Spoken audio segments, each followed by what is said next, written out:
classic rock and country music, facts and trivia. Appreciate you being here. Today's video is on the killer, Jerry Lee Lewis. Doing a little bit of rock and roll today. And the question, did Jerry Lee Lewis really set his piano on fire?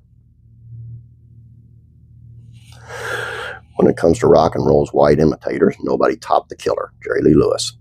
Now, shoving Elvis Presley, Bill Haley, and even Gene Vincent out of the way of the black art form's most authentic translator, hits such as a whole lot of shaking going on, or Great Balls of Fire, coupled with its frenzy piano healing and elbowing, showboat playing theatrics. Lewis thrust himself as one of the 1950s most powerhouse performers.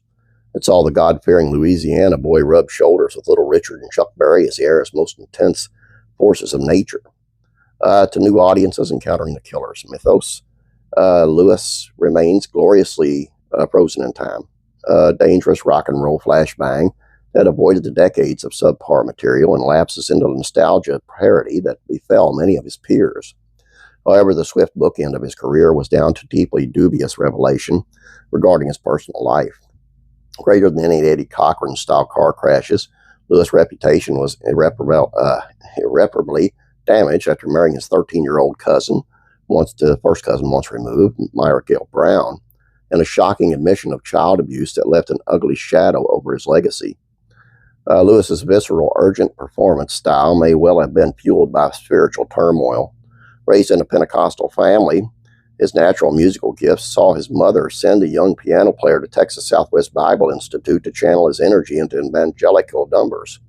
Opting to twist the My God Is Real hymn into a boogie-woogie number, Lewis found himself booted out of school that night.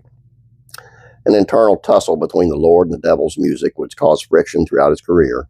According to Sun Records' $1 Million Quartet co-member Johnny Cash, it even saw him arguing with Great Balls of Fire producer Sam Phillips over its blasphemous lyrics. How can the devil save souls? What are you talking about? A keen weaver of his own lore, Lewis was more than happy to indulge in grand fables surrounding his lightning bolt impact of the world of rock and roll, offering contradictory statements on some of the most pored-over anecdotes of his life, right up until his death in 2022. The greatest slice of this mythology is supposedly burning his piano at the height of his fame, immortalizing his pop legend as the era's wildest entertainer. There are two variations of this supposed act of arson. 1993's Killer states that back in 1958, Lewis was irked by his penulant billing before Johnny B. Good bottle rocket Chuck Berry. Wanting to ensure an act the headliner would never top, Lewis lit the piano on fire and bellowed his biggest hit to the delirium of the crowd. Swaggering past the flames behind him, Lewis quipped, "Okay, Chuck, it's your turn." This version paints the encounter as a good-natured competition, with Berry reportedly laughing along with the task ahead of him.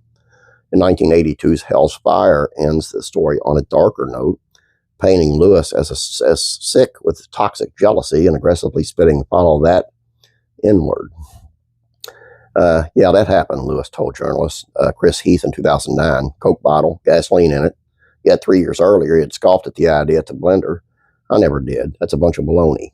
Killer was ever an unreliable source. His bass player at the time, J.W. Brown, the father of Myra Gale, shot down any such rumors of piano pyromania. He ain't never set no piano on fire. He tore a lot of them up. Without any documentation, the flaming piano tale can ultimately never be verified. But as with so much of rock and roll and popular music in general, any good story deserves a sprinkle of embellishment. The tapestry of the 20th century American pop culture is richer for its tale. I agree. Although it was in the movie Great Balls of Fire. So, I mean, there must be some kind of truth to it, I would think. But JW says no, so we just have to go with that.